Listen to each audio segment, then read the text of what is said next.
Leadership sans bullshit. Depuis aussi longtemps qu'il se souvienne, il a toujours aimé partager. Ici, vous trouverez des astuces et des conseils ou des interviews pour avoir plus d'impact et devenir irrésistible. David Oigniou d'Azua Conseil. Bienvenue sur le podcast qui vous aide à incarner votre leadership.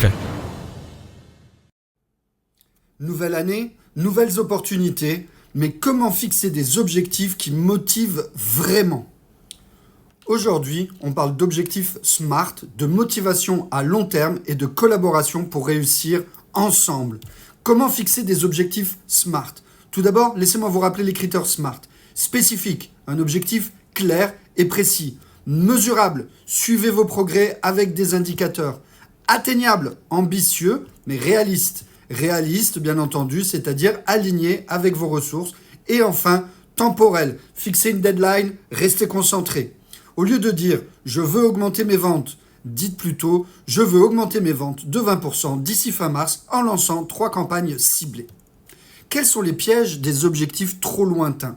Lorsque vous avez par exemple un chien qui finit par ne plus courir après la balle s'il reste toujours derrière lui en la jetant comme ça, ou le chat qui perd son intérêt lorsque ce qu'il chasse est impossible à attraper. Vous savez, vous jouez avec lui comme ça, et puis vous n'arrivez pas, au bout d'un moment, il en a marre, il n'arrive pas à attraper la petite balle, il arrête tout simplement. Il faut, et ça c'est dans notre cerveau, que l'on arrive à gagner de temps en temps. En vous fixant des objectifs à trop long terme, vous n'arriverez pas à les atteindre tout de suite, et donc votre cerveau va abandonner. Vous devez vous dire, mais qu'est-ce que tu veux dire par là, David ? Pourquoi est-ce que tu nous parles de ce chat et de ce qu'on va abandonner ? Réellement, vos objectifs doivent inclure des étapes intermédiaires qui soient atteignables pour maintenir votre motivation à son plus haut. Plutôt que de viser 1 million d'euros cette année, découpez l'objectif en plein de petits 100 000 euros, donc vous atteindrez même 1 200 000 euros.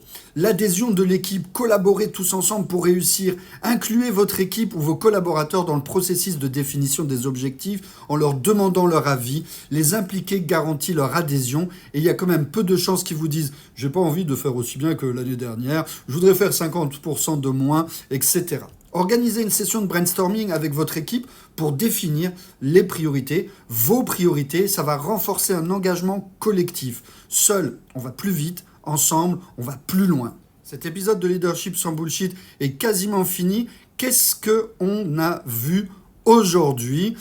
C'est très simple. Aujourd'hui, on a vu qu'il faut vous fixer des objectifs SMART. On a vu de ne pas passer la barre trop haut, sans étape intermédiaire. Attention, ne me faites pas dire ce que je n'ai pas dit. Mais on a vu aussi impliquer votre équipe pour une adhésion maximale.